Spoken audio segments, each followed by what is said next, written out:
Hello, everyone, and welcome to the Very Reasonable Pilots podcast. I'm your host, Charles Lung, and with me, as always, is my co-host, my gunner, producer, editor, also Charles Lung, because I'm not Charles, I'm Jake. He's Jacob Gloff. By the way, my Charles voice doesn't Lung. sound like his. And I'm not an editor, producer, gunner, or co-pilot. I'm just a regular, very reasonable pilot.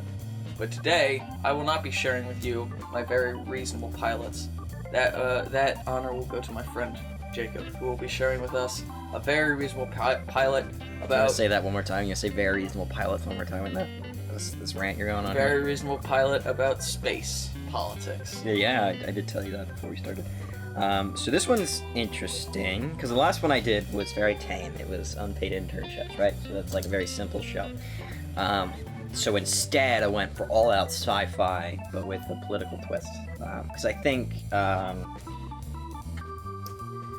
don't know, I don't see a lot of sci-fi political dramas, so I can't think of one off the top of my head, except maybe if you were going to say, like, Star Wars The Prequels was a political drama.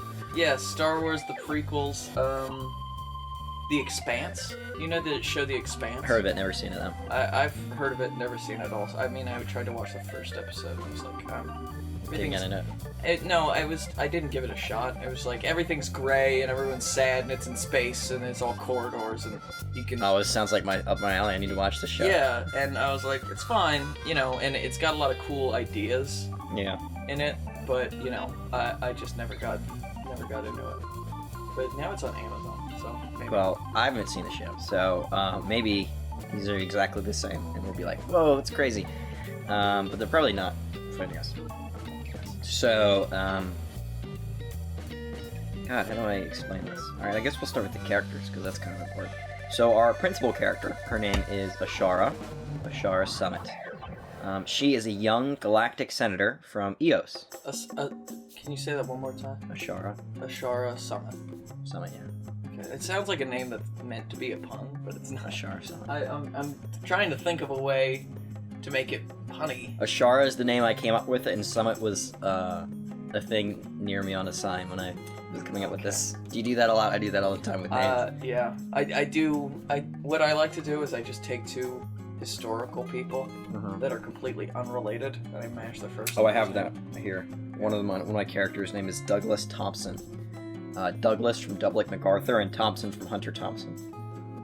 I think they have very similar aesthetics. Yeah. Those two people. Anyway, she's a young She's galactic. Charles Lung. She's a young galactic senator from Eos, which is a planet. So there's a Galactic Senate in this universe that sort of governs the world, and sort of the universe is a world, a time where humanity has sort of expanded and taken over much of the galaxy. But they haven't found any aliens. It's just humanity. Okay. So there's a lot of different planets, and each planet has has two senators, and they represent their planet in the Galactic Senate. The Galactic Senate. And the way the government works is that based on your planet's population and like economic value, you are assigned like an economic or a political weight to each senator. Yeah. So, like, your political weight means, like, how much voting power you have. So when you vote, it's not like you have one vote. You have, like, 600 votes or whatever. Yeah. Your political weight is. So, Eos is, like, a middle of the galaxy planet with a history of very successful politicians. So it's not very near Earth. It's like It's kind of like in the middle of the world. It's like the Michigan of space. Well, I guess kind of. But it's got like a lot of A lot of famous votes. people come from Michigan. Yeah, so like Michigan, I guess it's got a lot of political weight. So it's a very important planet. If you want to pass a law, you want Eos on your side. Yeah. So Ashara has a lot of political weight, but she's a very young, up-and-coming senator. Maybe she has a military background, and she fought in the war against the Endless. The Endless is a war that the galaxy's been fighting for almost forever now. It's like this horde at the end of the galaxy that they've been fighting forever, and they just keep fighting. So they have found aliens. Yes. but they're not like cool aliens that like want to hang out. What do they look like? Imagine big bug boys. Well, we'll get there. Big bug boys. So she's talented and fiery, and her. So you have. I said there's 2 senators from each planet, and her co-senator is her mentor. His name is August Graves. He is the Arbiter, which is like the prime minister. Okay. But of the planet or of the Senate. So he's the most powerful person in the Senate. Oh man. And that's her mentor. Shit. She's got some big shoes to fill. She does. He's the head of the Senate. He's widely respected and powerful, and has been the head of the Senate for a long time. And he's legendary for holding off the Endless and so he's also sort of centralizing authority. So holding off the Endless, like he's the first. When he got in charge, he's the one that, or he got in charge originally because the Endless were coming, and they didn't have an Arbiter in this galaxy originally. It was just sort of the senators and voting, so but they made that role because the Endless were here and they had a threat. It's kind of like Rome situation. Yeah. So they have a what was it? A dictator. I guess the dictator. Yeah. But it's not as strong as the dictator. Like the votes still matter. Yeah. In the dictator scenario, the votes don't matter at all. Maybe it's like a commander-in-chief. It's like a consul if we're doing Rome, but there's only one. Or like the Arbiter is given military control. Yeah. So he has like executive power. Yeah. But so he's like the ability is like a president, but he's not. He doesn't have control over like the transportation. Well, he doesn't have like the purse, Yeah. So they got to vote on laws to allow him to spend more money. Yeah. So he's a mentor to Ashara, and he's the other senator, as I said. Then we have Jansen Varley. Jansen Varley is a friend of Ashara. She calls her Ash for short. That's sort of like her nickname amongst her friends. She's the senator from Tart, with 2 T's. They met during senator orientation, which is part of the first episode. They have like, freshman senator orientation. I love that. Could it be like they all have to live in dorms together? Or like for first time senators, they all have to maybe live maybe it's like for the first week or something. They don't have apartments yet, so there's like like senator dorms. Yeah, but like and it's like temporary housing. It's like really meant for like guards and military personnel that come to visit, but they use it for orientation when you don't have your apartment in the city yet. And maybe there's all sorts of weird like tests and stuff that you have to do and pass during orientation. Yeah. Like, all right, today during orientation we're doing lifeguard training.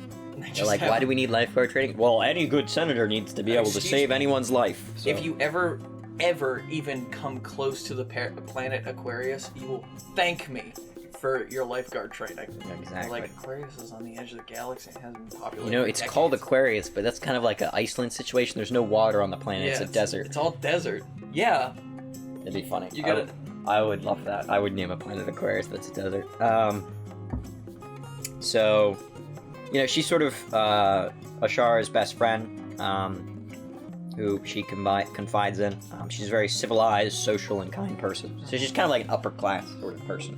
While Ashara is more middle to lower class, she became a senator because she was really good in the war. Yeah, she earned her status, whereas her friend was sort of born to it. Yeah, Jansen Varley. Jansen Varley was more like her parents maybe were. Her father was maybe, or her mother was maybe a big, like, huge senator, or maybe a general that served alongside. Yeah, so her path was pretty paved for her. Yeah, but she's nice. She's just a little spoiled. Yeah. And her people are very, like, a peaceful planet. Maybe they're still humans, but, like, it's very, like, pacifist, easygoing place. Maybe it's the only planet in the, like, known galaxy that has never had a civil war of any type. Maybe. Like, each planet has had these, like, conflicts on their own. Like internal stuff, citizens. Yeah. But this planet was always peaceful. Just a peaceful, cool place. I imagine, like, Tart is, like, if you want to go on vacation, that's where you want to go on vacation. Yeah, but, like... It's probably expensive. It's super expensive. You have to... Maybe there's Tarts where you go if you want to, like, if you really want a nice, super nice vacation. There's one planet where it's like, don't leave the resort. Tart? No, not Tart. Oh, yeah, there's a planet like that. A different planet is just like, it's really, really nice on this one continent, but everywhere else, oh, it's awful. It's a fiery hellscape. It's basically Mad Max, except for this one part, which is it's great. Tart's probably a little bit like Paris, where it's like it's really beautiful and great, but the citizens hate that you're there. Yeah. Like, so they hate tourists. Fucking tourists. But that's the only thing. Like New Yorkers, but if New York was nice. I was just gonna go with Paris because it's a perfect example, but you can bring up New York as a worse example. Because New Yorkers always talk about tourists. But that's the whole thing about Paris, is that they hate the tourists and they hate that you're not speaking a perfect Parisian accent when you're French. But I feel like most times they're all right. You know. Have you been to Paris? No. Okay. Well, then we have Jeff Lee, who's I'm gonna call her Ash from now on because it's easier. Yeah. Ash's bodyguard. An old military buddy. So Ash doesn't really need a bodyguard, but you know they supply a bodyguard, and so she wanted to pick her friend so that he could get a job. Maybe he's like a really huge dude, but he was always like he was her pilot, or maybe he was her medic or something. Like she did all the fighting. Well, I imagine he was a tough guy, because I have him as like a rambunctious, uncouth, but deeply loyal character. So he's like essentially a space redneck. Oh, yeah. So he doesn't really fit in the whole Senate environment, but he's like real tough, and he wants to solve all problems with violence. So if someone's messing with her, he's like, I'm going to beat you up. And she's like, you can't do that. He's a senator. We're having a conversation. And then later in the episode, you know, post-credit scene, you see this guy, he finds the senator that's picking on her, and he like breaks his fingers with just like one hand snap. You're just like, this guy's a badass. Yeah. You gotta make sure, you gotta establish that he will utilize violence even when she tells him not to, Ash. Mm-hmm. You know, he'll make the decision to go over her head. But he's deeply loyal because she has like the equivalent of a Medal of Honor for saving her squad's life, and he was one of the people she saved. Like she saved his life like a dozen times or whatever. Yeah. So she's like, that's kind of how she got her role as a senator, is because she was very successful in the military, saving so many people's lives, and holding back the endless. Mm-hmm. Then we have Douglas Thompson, who I will explain more later, but essentially he's a military guy, very much like Douglas MacArthur. He talks in the third person. He's got a outfit, you know? Mm-hmm. He wears like the leather jacket and like the the unbuttoned button-down shirt, and he's got like a military cap on, and he always smokes a pipe just like Douglas MacArthur. Maybe. And his sunglasses on at all times, even when they're inside and it's dark. I imagine there'll be scenes where like it's like really like maybe the lights turn off in the Senate building, and that's like some side plot or something. Mm-hmm. And he's still wearing the sunglasses, and they're like, why are you take those off? You can't see. He's like, I can see fine. Or he gives off. He's a guy that always talks in like one-liners and badass lines. Yeah, but he's talking. I think it would be funny if it was like everything, like the lights shut off, like everyone started screaming, and then the only light in the room is like his pipe. He like strikes a match and like lights his pipe, and you can just see the reflecting light on his sunglasses, and Ash is like, Doug, are you still wearing your sunglasses? Dude, I'm fine. Like, and then he bumps and like stubs his toe. He's like, oh, I'll take him off. Well, no, he's badass, but he doesn't really like. It's kind of funny how badass he is, because he's like he'll give like some one-liner that's like, I need the glasses because I only feel comfortable in darkness, or something like that. And everyone's just like, really, this guy is just fucking ridiculous. This guy. But I my true sight is darkness. Ugh. Get over yourself. But he's not saying it like in that deep, like Batman gargling marbles, Dark Knight voice. He's saying it like in just like a husky voice. But like Clint Eastwood. So he kinda, yeah. So he's an antagonist of Ashara in the sense that like they disagree on a lot of policies. Because she's, even for a military person, she's very pacifist and like wants peace. Anti-war. She's very anti-war. She's one of the few people that's sort of going like doesn't really want to fight the endless. She wants to figure out a way to make peace with them. Yeah. And he wants to blow up everything. He's not necessarily evil, but he's just violent solutions to every problem. Mm-hmm. So he's always pushing forward bigger military bills. Anyway, Ashara. Are these do Douglas and Ash have this sort of like respect for each other as like? It'll grow through time. Okay. He's kind of antagonistic when she's a young senator, making fun of her and stuff.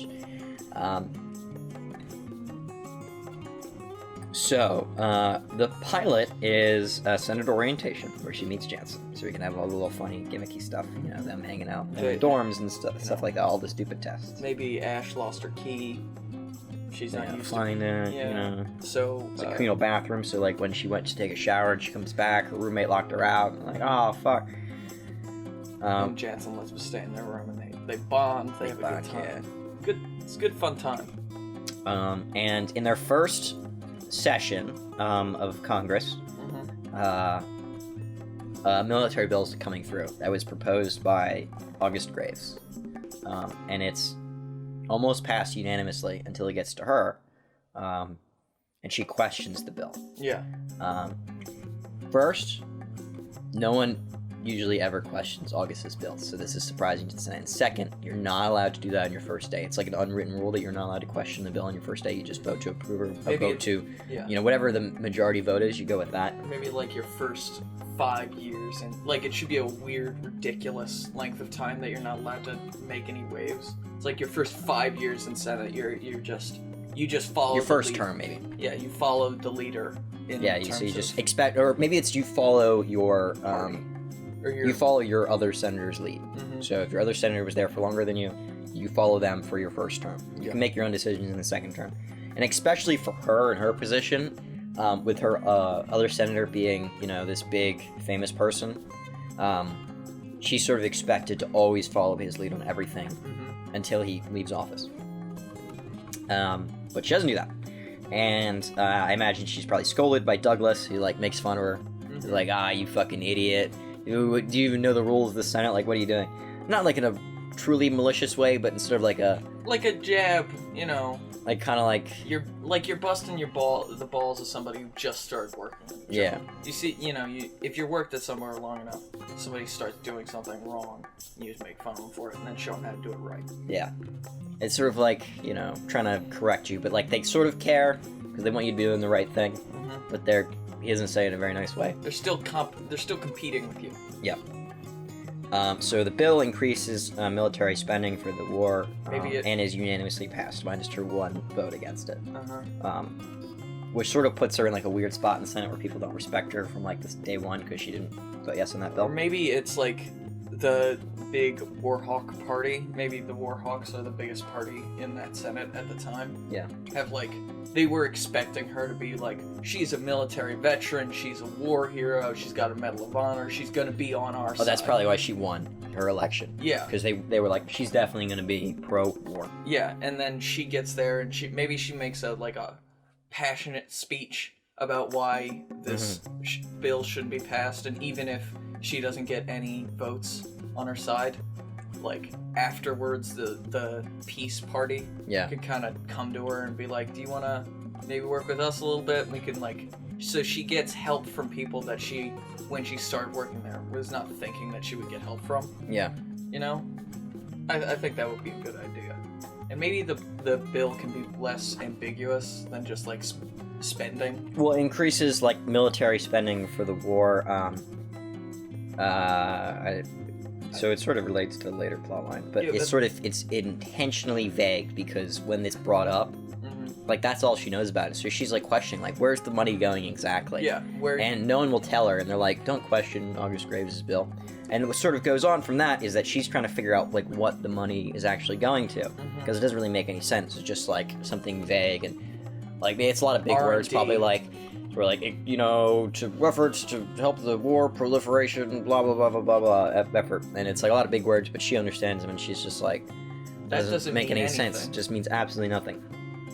And so she starts searching through the archives. This is still in the pilot, to find out where the money's going, only to have her computer shot as she moves back. So she's probably typing at the computer in the archives library, and then she goes leans back, and then a bullet as she leans back goes right into the computer, trying to hit her, but just missed.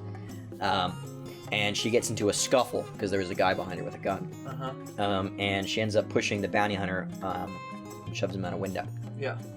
So from there, it's like, she was a senator that was attacked. It's sort of like a big news story in the second episode, and like that's how Jeff Lee gets into the story, because she needs a bodyguard now, because she was attacked. Yeah, even though I like to think that this guy, the assassin, was coming in and it's like, I'm just gonna shoot this lady, it's gonna be easy peasy. Yeah. And then she wipes the floor with him. Yeah. Like, she doesn't need protection, but it would be helpful to have a second pair of eyes watching her back.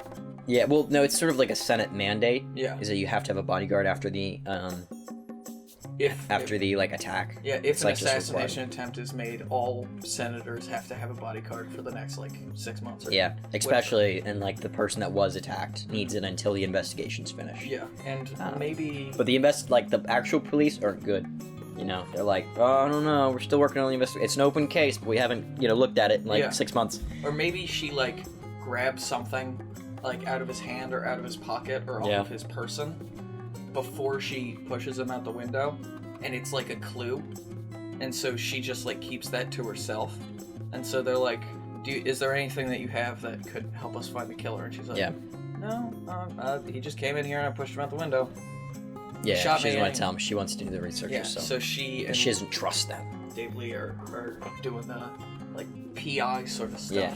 So I imagine it's her, Jeff Lee, and Jansen Varley who are sort of investigating this all together. Mm-hmm. Jansen's not doing the dirty work. Yeah. She's just sort of helping out as she can. She's She's working with senators to try to get information. Yeah, she's I feel like she is the person who's going to all the smoking clubs. Yeah. And where she's going to the parties and the cocktail hours and talking with people. Yeah. And out of the two, her and Ashara, she's really good at getting coalitions together for bills. Mm-hmm. That's her thing. She's really. And Ashara's really good at the investigations and having strong moral convictions about things. Maybe she's a very talented public speaker. Yeah, that's it. That's good. I imagine she's a young August Graves, that character. Yeah. So she's very much similar to him, but she just she doesn't like the war. Yeah. And so where the season's going is that they're going to investigate the Endless War to eventually find out that a lot of the information is restricted and stuff, and they keep going around stuff, and they do sort of clandestine methods to get the stuff, sneaking into senators' apartments and stuff. And they're going to search around. I imagine Douglas Thompson is going to be a big red herring.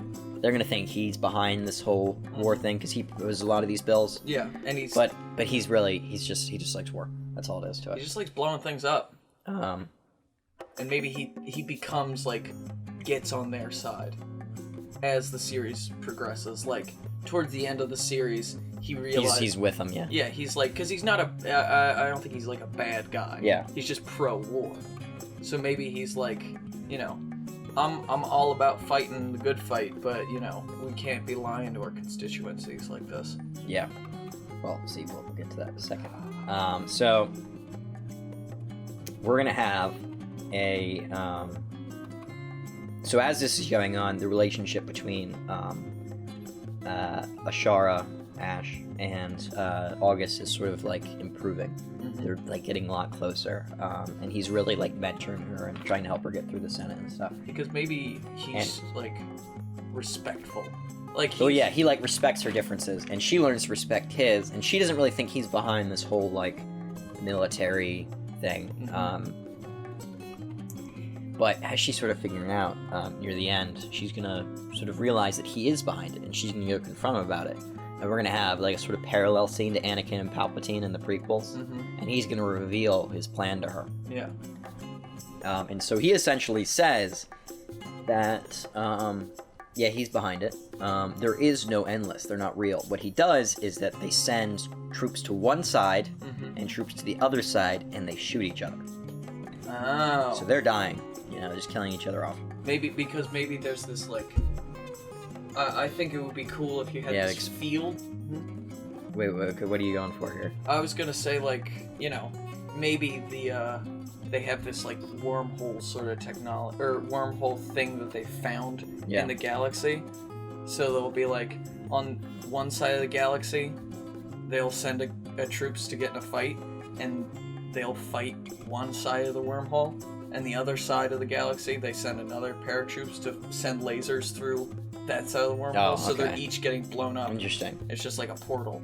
my idea was that the propaganda around the Endless is that they morph themselves to look like you. Oh. So that's like they're like, the Endless could be anywhere. Like, they could be any one of us. That's sort of like the propaganda. And they're like, we need to hold them back because they'll still infiltrate our society and stuff.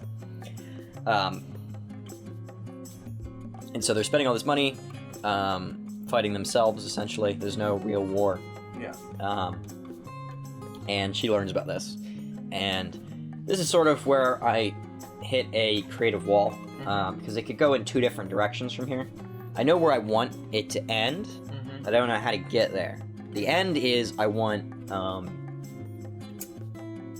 either August Graves to be dead or in jail, and I want her to be in charge of the Senate. Okay. She's the new Arbiter. She could get this information and simply just go to the Senate, and we could have like a big thing where she convinces them all that he's bad, and they pass a law, puts him in prison or something, or like gets him out of power, and maybe he has like some sort of last stand with his bodyguards. Yeah. Whatever, that doesn't matter, because the whole point is that I want that to happen. And if I somehow get a season 2, season 2 would be about how she learns that the whole war effort. So it seems like at the end of season 1 that August was a bad guy who just wanted to centralize power, so that he has control of the galaxy, and eventually he could become like a galactic dictator. Because throughout the show, you're going to sort of realize that he is giving the Arbiter more and more power. And now she's in charge, and she wants to decentralize power because she wants there to be more democracy. But she realizes that the reason he was doing that is because there is really a threat out there. He just was, trying to prepare the world for it. And he was having, two groups fight each other because he was trying to really train them up. Because there really is like a real Endless. Or maybe it's... Yeah, okay. So there's a real Endless, they just haven't hit us yet. He knows about this because, like, some archaic civilization sent out a message to him as the leader of the planet, telling him, like, we're about to die, this is the Endless, this is what they're like. Maybe it's like a time... And so that's why there's no aliens in the galaxy, is because they've all been killed by the Endless. And this is sort of like the, what's the thing in science? It's called, like, the Great Wall, the Great Barrier. This is the Great Barrier, is the Endless. It's getting past the Endless. No civilization's been able to do that, but they've left, like, messages and, like, information on how to defeat them. And he had all that stuff. And this was his plan to deal with them. And now she's in charge, and season 2 is sort of about her decision between, like, continuing his policies, because that's the effective way to deal with it, or, going back on her promises that she made to people to take him down. Well, I think making her the Arbiter by the end of season 1 is moves the show along a little too fast. I think it would be interesting if at the end of season 1 her mentor dies. Yeah. Or is get rid of. And then her planet elects a real Warhawk politician. Yeah. So the other senator from her planet is like a really conservative, war-hungry monster. But she has, like, made this discovery that there is a real Endless coming, but there is no Endless here right now. So maybe she is on, like, this sort of... You know how A-Train and Starlight and the boys have, like, a sort of alliance because they both have dirt on each other? So I think... No, I didn't know that because I haven't seen season 2. Okay, well, that's what happens in the season. So I think it would be interesting if she was like, I'm gonna let you stay there, but you're going to be on my side, and you're gonna do what I say. So she has more control over the Senate, just secretly. So it's more about the, political machinations. But I definitely want there to be the theme of her having to betray her allies that she makes along the way, because she knows that this is real, and this is the real problem. Yeah.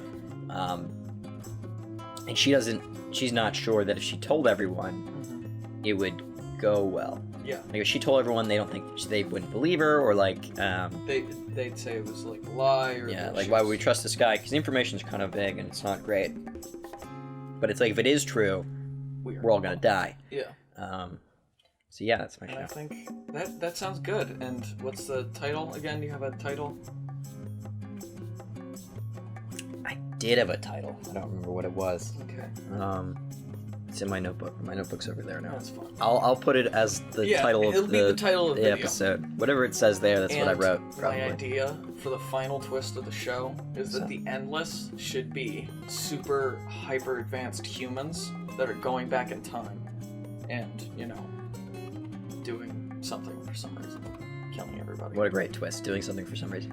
I'm going to stick with the great barrier thing for now, unless you got a more developed Well, I think it would be cool if you were like, the Great Barrier is actually like hyper developed humans. I think that's one too many twists, though. Who are going back in time in order to like ensure that their civilization is created. We can't do like 4 twists all though. Other civilizations, but like we have the first twist, which is August being bad, no Endless. Then we have a second twist, which there actually is Endless. So it's 2 big twists. And then the third twist for the last season is that the Endless are actually humans from the future. And like season 3 is going to be all about like it's going to start off with them preparing for the war, and then it's just like cool sci-fi war stuff. Okay. I want to go deep, it's like, a sci-fi political show in the first 2 seasons. And third season, it's just straight sci-fi, big battles, explosions, fighting the Endless, boom. Like Game of Thrones. Yeah. If you took all of the, episodes of Game of Thrones that had the sword fights and the boobs, and you put them into the 3rd season, and the first 2 seasons were just people talking in a room with a wolf cowl on. Exactly. That's basically what Game of Thrones is. But space. And yeah. It's probably not rated or R. What's TV rated and such? TV's not rated normally, like movies. It's not rated like movies. It's like TVMA. Yeah, that's what it is. It's not going to be, mature audiences only. I'll try to make it more palatable to like a mixed age group. I say boobs all because I want, I want the younger Star Wars audience. Because it's a sci-fi show. Okay. I don't want. It's not a kid show, but it's like It's politics. It's like middle and high schoolers, but also good enough. It's like a money heist kind of show. It's middle schoolers up to adults. Yeah, adults can like it too, but the politics are simple enough that people who aren't really that good at picking up that. But sort of stuff, if it's complicated enough that there is pieces that you'd be like, oh, that's really clever. You pick up along the way. If you do a rewatch, you get it. Well, I think that's a good show idea. Good enough. Go. Okay. Well, thank you everyone for listening to the Very Reasonable Pilots podcast. I've been your host, Charles Long. With me as always has been my co-host, editor, producer, gunner, and co-pilot, Jacob Gloth.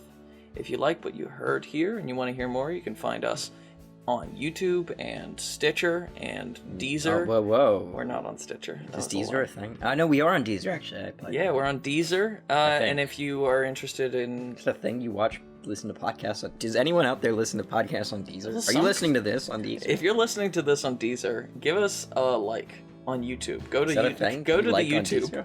I don't think Deezer has likes. I didn't know. That was a guess.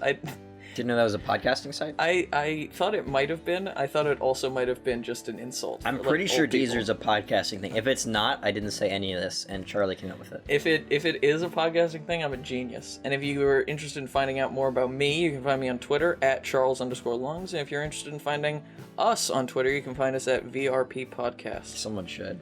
Yeah. Please. I'm so lonely on that Twitter. That's his one thing he does besides talk here is he does the tweets. I also made the coffee. He did make the coffee, but then he put milk into mine. And I don't want milk in my coffee. I forgot that he doesn't. I don't like it. It's just I prefer without. Yeah. All right. Well, thank you all for listening. Goodbye. Bye.